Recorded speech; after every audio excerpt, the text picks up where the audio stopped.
Donc aujourd'hui, on va parler de plusieurs sujets. On va parler de l'exil, la différence qu'il y a entre l'exil et le temps du temple. On avait déjà abordé le sujet auparavant. Là, on va rentrer plus dans les détails. On va parler de libre arbitre. Et si on a le temps, on va réussir à comprendre cette idée dont on a parlé à plusieurs reprises, qui est la tchouva. Si on coupe le mot en deux, ça fait tashuv he. D'accord ? Donc, on va commencer avec une petite histoire, comme on a l'habitude. C'est l'histoire d'un juif qui s'appelait Yosef Meshita. Qu'est-ce qu'il avait de particulier ? Un jour, on a voulu faire un cambriolage au Beth Amikdash, dans le temple. Et les gens ont pensé que c'était une bonne idée de prendre un juif avec eux. Ils se sont dit, on va prendre un juif, il va rentrer, il va voler ce qu'il faut, et comme ça, nous, on sera tranquille. Et donc, ils ont pris un juif, ils se sont dit, bon, il va rentrer, il va prendre un petit truc, quoi. Mais les juifs, ils font les choses bien. Et il est parti carrément prendre la menorah dans le Beth Amikdash. Ça veut dire, alors on ne sait pas forcément, mais la menorah, c'est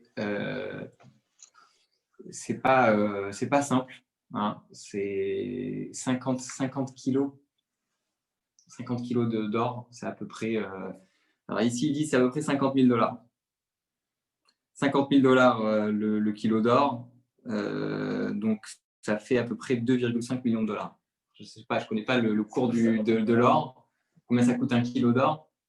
C'est 50 000 $, je ne sais pas. Bon, c'est ce qu'il y a écrit ici dans le support que j'ai. Mais en tout cas, c'est vrai qu'il est sorti avec quelque chose d'assez gros. Et hein ? La banque. Ouais. En tout cas, la menorah, elle fait 50 kilos. Bon, ça veut dire que c'était quelque chose d'assez grand. Et donc, les gens qui sont venus avec lui, les autres voleurs, ils ont vu ce qu'il a pris. Ils ont dit non, mais on va pouvoir transporter un truc pareil. C'est pas possible. Il faut que tu remettes ça. Elle va prendre autre chose. Elle va prendre, je sais pas, il y a des râteaux, il y a plein de choses. Elle va prendre un petit truc. Quand il a entendu ça, il a dit non, je rentre pas une deuxième fois. Hors de question. Ils lui ont dit écoute, si tu rentres pas une deuxième fois, on va devoir te tuer. Et il a pas voulu les écouter et il en est mort. Et quand il est mort, parce qu'ils l'ont tué avec d'atroces souffrances, il criait, non pas je suis mort, je vais pas avoir mon argent, mais il disait c'est très grave, j'ai trahi mon Dieu, oh mon Dieu, j'ai fauté, etc. Machin, et c'est comme ça qu'il est mort. Alors, cette histoire elle est très bizarre, parce que déjà, pourquoi ils ont choisi un juif ? Ils veulent faire un cambriolage. Prends quelqu'un de discret, quelqu'un qui n'est pas sensible. Tu rentres dans un truc, tu essaies toujours de prendre quelqu'un qui n'est pas sensible au sujet. Si tu prends quelqu'un qui est sensible au sujet, tu prends des risques. Ça, c'est la première question. Deuxième question. Pourquoi il a accepté déjà ? Ça, c'est son problème. On a tous le mauvais penchant et ça. Et voilà, 50 kilos d'or, 2 millions d'euros. Il y a d'autres juifs qui ont accepté pour moins que ça. Hein. Bon. La question, pourquoi il a accepté ? Personne n'est parfait. En tout cas, ce qui est bizarre, c'est que après avoir accepté, il est rentré, il n'a pas voulu rentrer une deuxième fois. Et il en est mort. Pourquoi ? Une fois, oui, mais pas la deuxième fois, c'est quoi le problème ? Il voulait prendre que le gros lot, pas les petites choses. Qu'est-ce qui s'est passé entre-temps ?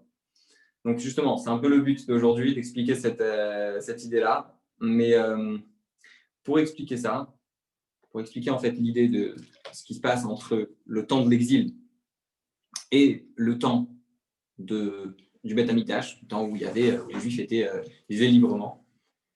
Ce qu'il faut expliquer, c'est en fait le phénomène qui se passait. Ici, il donne un exemple. Il dit que c'est comme quelqu'un qui paye son électricité avec une compagnie. D'accord ? Tu payes tous les mois. Si tu n'as pas payé ta facture, tu as des factures de retard, on va te couper l'électricité. Si jamais il y a trop de jus à la maison, on va couper on va couper l'électricité, etc. Ça rentre dans plein de limites. Plus c'est officiel et plus il y a des règles, etc. Machin.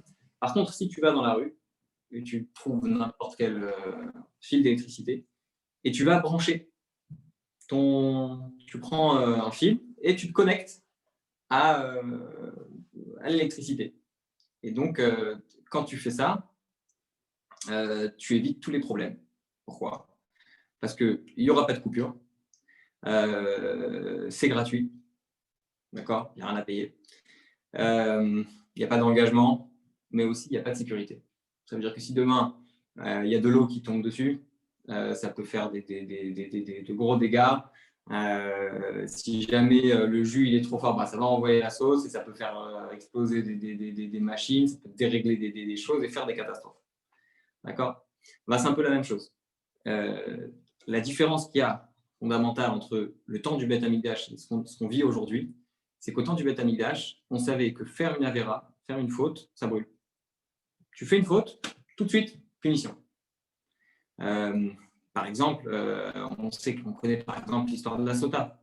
Sota, c'est la femme qui ont suspecté d'avoir trompé son mari. Si son mari il avait de gros doutes sur elle, il l'a amené au Beth Amikdash, elle buvait de l'eau où on avait dilué à l'intérieur le nom de Dieu, etc. Elle buvait. Si elle avait fauté, elle mourrait. Alors, on dit que si elle avait des mérites, elle pouvait mourir plus tard. Mais ça veut dire qu'il y avait une cause à effet tout de suite. Quelqu'un il a fait une faute, tout de suite, on est puni.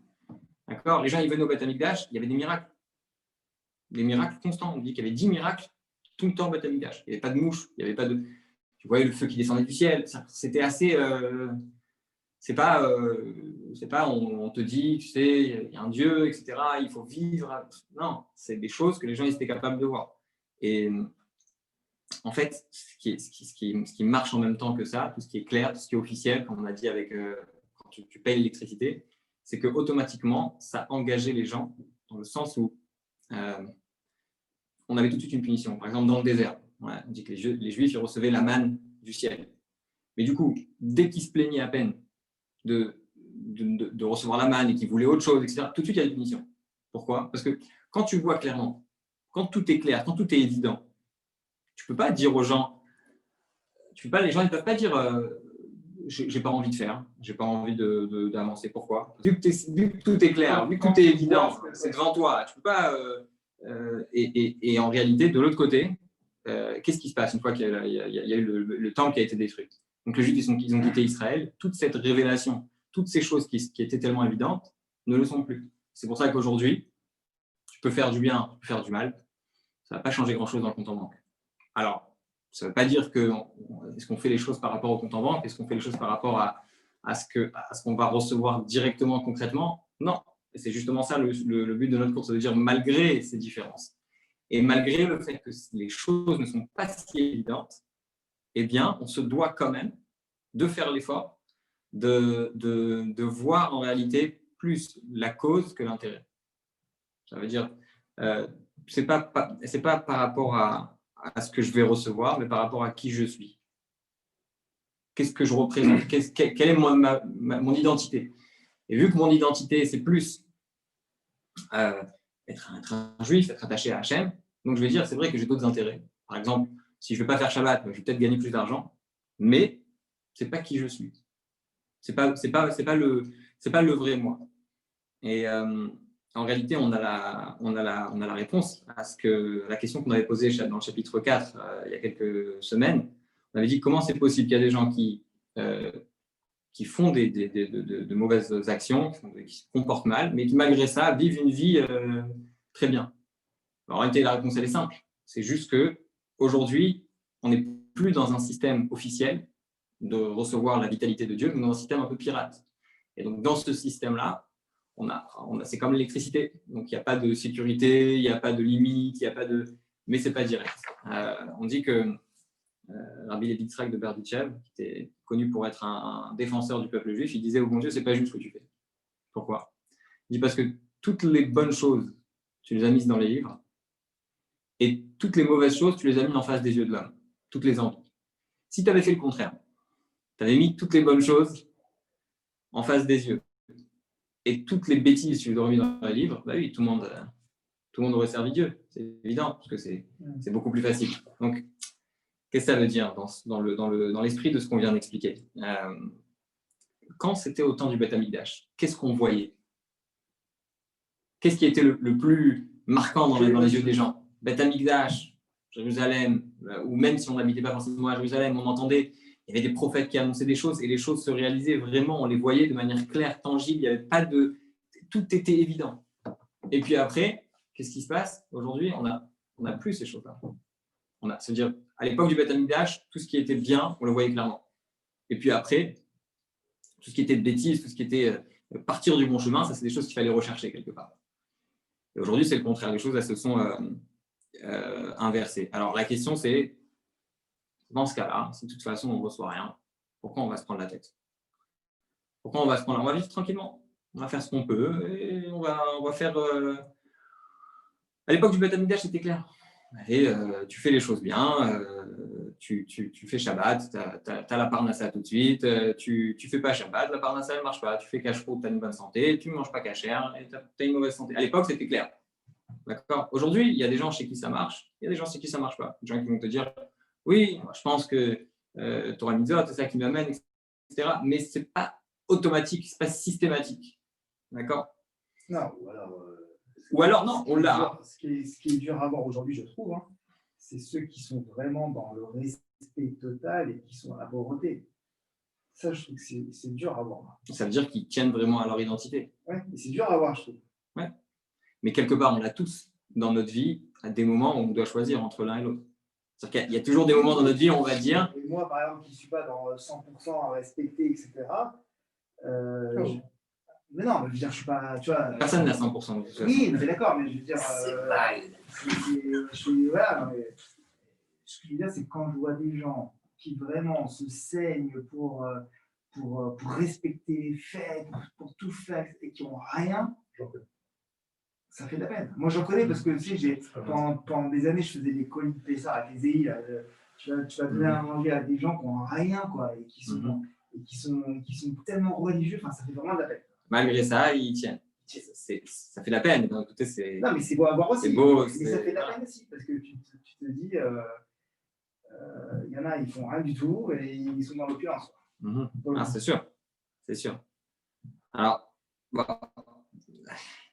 la réponse, bien sûr, c'est quelque part, pourquoi Dieu nous donne ce libre arbitre? Pourquoi est-ce que Dieu il a envie de ça finalement? Parce que c'est beaucoup plus intéressant. Quelqu'un qui fait Torah Mitzvot, comme tu dis, alors qu'il est dans la pauvreté, qu'il est dans les souffrances. Je ne dis pas qu'on cherche à être dans les souffrances, ce n'est pas l'idée. Mais quelque part, quelqu'un qui est capable de le faire même quand c'est difficile, c'est là que c'est intéressant. Il y a un exemple ici. Je dis qu'il y avait un roi c'est un roi qui arrive en ville avec tous ses ministres. D'accord? Et chacun des ministres, aujourd'hui on pourrait mettre l'exemple avec le président et les ministres. D'accord? Et puis quand il arrive en ville, chacun va choisir avec quel ministre et avec quelle personne importante s'attacher, avec qui accrocher. D'accord? Alors concrètement, on va dire, tu as besoin d'un appartement, tu as besoin d'un prêt à la banque, tu as besoin d'un terrain, tu as besoin de toutes sortes de choses matérielles. D'accord? Tu as besoin d'un lien avec quelqu'un d'important, etc. Tu ne vas pas aller voir le président. Pourquoi tu ne vas pas aller voir le président? Parce que ce n'est pas lui qui va forcément te donner ce dont toi tu as besoin. D'accord? Et malgré cela, ce qu'on explique, c'est que le juif, malgré le fait qu'on pourrait être amené à choisir autre chose que le président dans l'exemple, c'est la parabole, c'est le bon Dieu. D'accord? Le juif, il va quand même choisir le bon Dieu. Pourquoi? Parce que ce qui compte, ce n'est pas ce qu'il va obtenir. Ce qui compte, c'est le lien qu'il va avoir avec Dieu. D'accord? C'est un peu ce qui s'est passé à travers les générations. Comment est-ce que l'idolâtrie, ça a commencé? Le Rambam, il explique que l'idolâtrie, elle a commencé avec des gens qui ont commencé à servir la lune, le soleil, etc. Et qui ont dit, c'est des employés de Dieu. Ils peuvent décider de donner plus ou de donner moins. Et donc, automatiquement, moi, je vais servir ces employés de Dieu et je vais obtenir plus. Je vais obtenir plus d'argent, je vais obtenir plus de… Parce qu'à l'époque, soleil, lune, le temps, ça voulait dire automatiquement l'argent. Aujourd'hui, ça a changé un petit peu. Mais du coup, les gens, ils vont servir autre chose. Ils vont servir le travail, ils vont servir quelque part. Mettre plus d'importance aux moyens qu'à ce qui se cache derrière, c'est faire de l'idolâtrie. D'accord? Et en réalité… Oui, mais pourtant, aujourd'hui, on est très attaché à des tzaddik, par exemple. des fois… En aucun cas, le tzaddik, il sert d'écran devant Dieu. Le tzaddik, il est là pour t'attacher. Tu es là pour t'attacher avec le tzaddik, avec Hachem. Il n'y a pas de… Ça dépend des gens. J'ai l'impression qu'il y a certaines personnes qui préfèrent s'attacher à un tzaddik.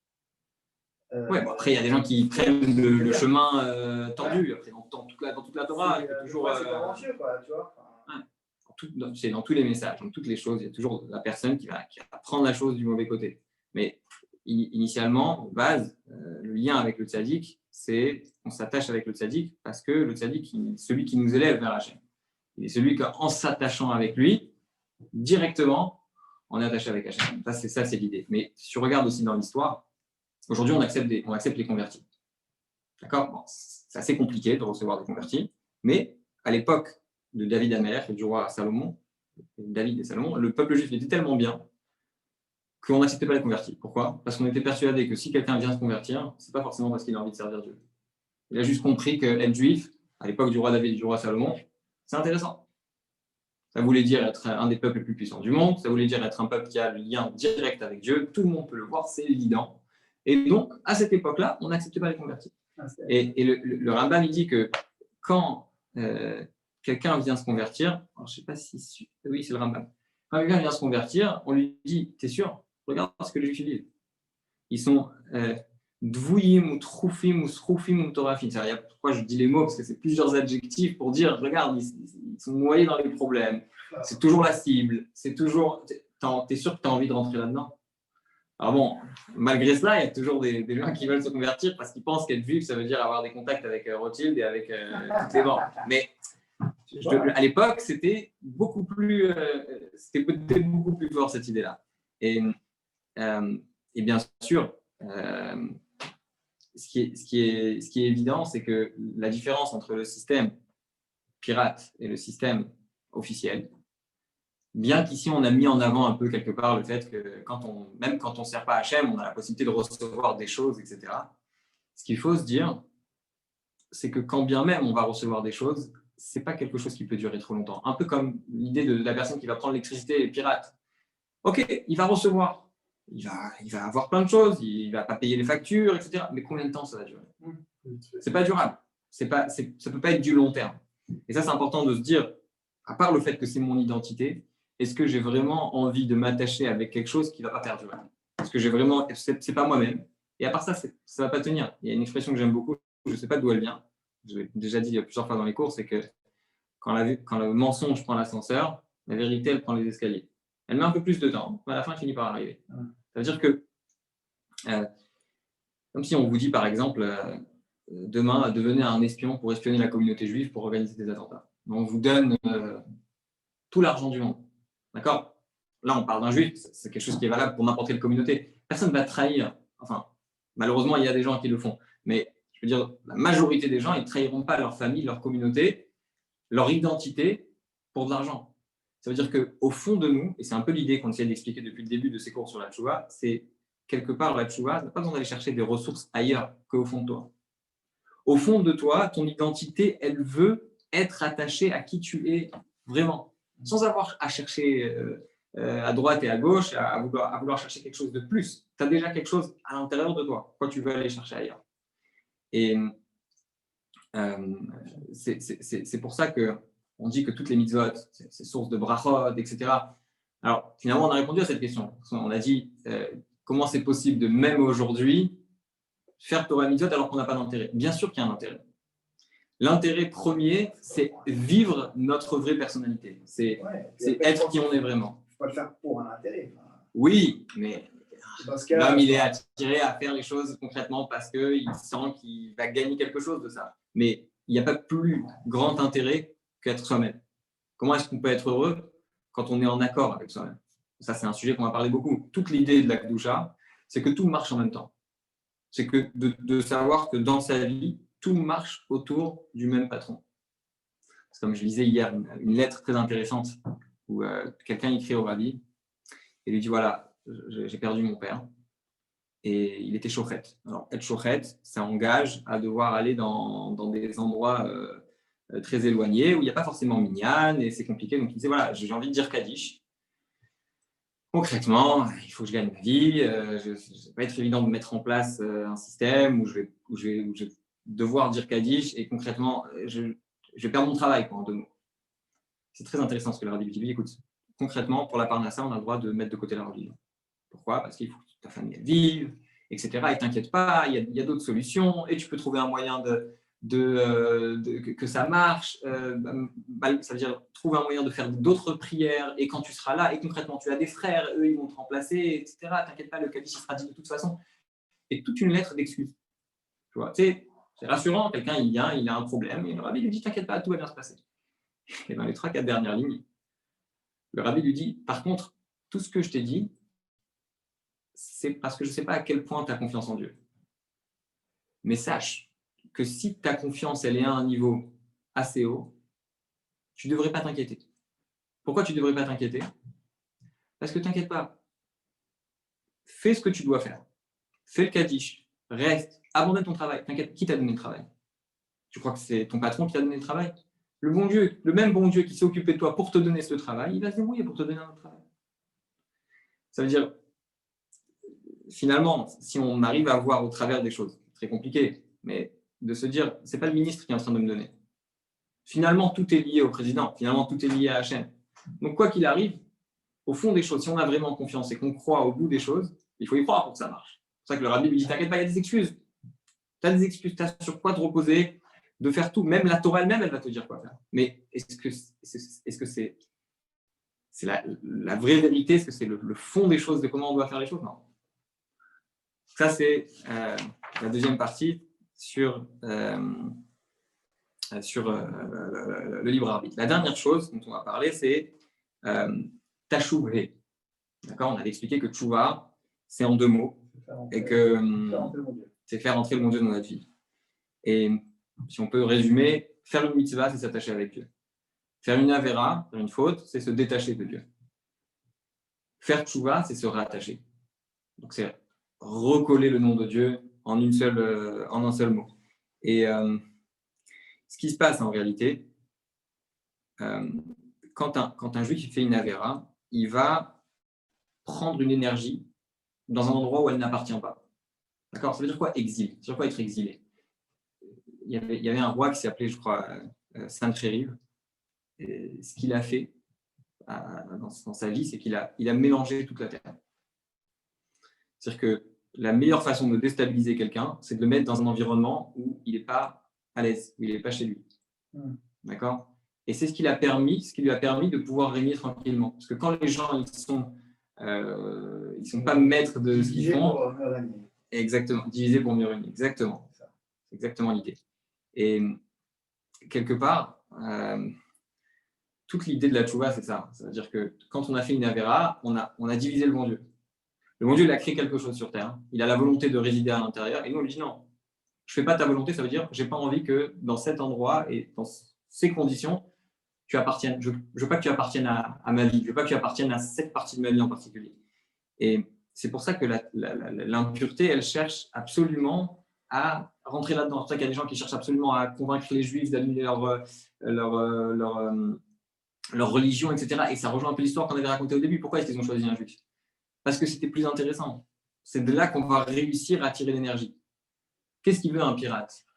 Pourquoi est-ce qu'aujourd'hui on a besoin d'avoir toutes sortes d'antivirus, etc. Parce que dès qu'il y a une ouverture quelque part, tout de suite, il y a une volonté de prendre quelque chose. Par exemple, on voit une chose, vous savez que tous les ans, au soir de Noël, dans toutes les communautés chassidiques, on a l'habitude de ne pas étudier la Torah. Je ne sais pas si vous avez entendu parler de cette coutume. D'ailleurs, il y a une coutume, voilà, jouer aux échecs. Il y a une photo du rabbi avec son beau-père qui joue aux échecs qui joue aux échecs et c'est le soir de Noël. Alors, pourquoi? Parce qu'on dit que ce soir-là, au fil des années, il y avait énormément de morts. Parce que c'était un soir où, dans les villages et dans toutes les villes du monde, on buvait beaucoup. Et beaucoup de Juifs étaient victimes que ce soit de pogroms, de massacres, etc. Et comme ce jour-là précisément, ces massacres avaient lieu, donc c'est le jour où on les juge. Et étant donné que ces jours-là, ils sont jugés, nous, on ne veut pas étudier la Torah ce jour-là pour ne pas leur donner de mérite, pour ne pas qu'il y ait de choses positives qui soient faites pendant ces moments, parce que ces choses positives, elles vont peut-être être prises pour ramener de la vitalité à ceux qui nous ont fait du mal. À tel point, il y a cette idée d'énergie qui peut être utilisée par des choses mauvaises. Et c'est pour ça qu'il faut toujours se poser la question, quand on veut faire des choses positives, savoir est-ce que c'est vraiment le bon moment, est-ce que c'est vraiment le bon choix, est-ce que cette chose positive va pas peut-être donner la force à des gens mal intentionnés de pouvoir tirer quelque chose. Donc ça, c'est la tchouva. La tchouva, en réalité, c'est de délivrer, de rattacher le bon Dieu. C'est-à-dire qu'il y a eu une scission, il y a eu une coupure, et nous, on est là pour dire, OK, je vais remettre, je vais reconnecter, je vais ramener les choses à leur place. Et c'est ce qu'on voit aussi dans tous les psukim. Quand on parle de Shrina, de la présence de Dieu, etc., c'est quelque part nous qui prenons le bon Dieu et qui le mettons on l'enferme. Et quand on fait tchouva, quelque part on le délivre. Alors, le bon Dieu n'a pas besoin d'être délivré. C'est lui qui s'est mis dans cette condition. Et c'est notre mission à nous malgré l'exil, de le délivrer. Et quelque part, l'exil, il nous pousse encore plus à vouloir le faire. Pourquoi ? Parce que quand on voit tellement de mensonges, quand on voit tellement de mal, alors tu pourrais dire, c'est impossible. Mais au contraire, quand on te dit, on a donné l'exemple tout à l'heure d'un terroriste qui voulait nous engager pour dénoncer des gens, etc., c'est là que ça va réveiller en nous, mais non, mais c'est pas qui je suis, c'est pas moi, c'est vraiment tout le contraire de moi. Est-ce que l'exil n'est pas psychologique ? Bien sûr, bien sûr, c'est devant nos yeux en fait, c'est juste à enlever. T'en as qui peuvent vivre en Israël et être en exil dans leur tête. Tous ceux qui sont en Israël, aux dernières nouvelles, ils disent la même Amida que nous, la même Tfila, dans laquelle il y a écrit « Reconstruis Jérusalem ». Pourtant, on se promène dans la rue à Jérusalem, c'est construit. Ouais. Mais c'est construit, oui, mais spirituellement, il manque encore énormément de choses. D'accord ? Il y avait un étudiant qui était étudiant à la yeshiva au temps du rabbi, qui a voulu faire ses études. Il voulait faire des études dans une université, des études un peu en écart avec l'idée de la Torah, etc. Il a demandé au rabbi est-ce qu'il pouvait aller le faire. Il a dit écoute, quand tu pars, vu que tu as étudié dans une yeshiva et que tu t'es attaché avec mon beau-père, le rabbi précédent. Le rabbi, il était toujours, il parlait avec beaucoup de respect de son beau-père, etc.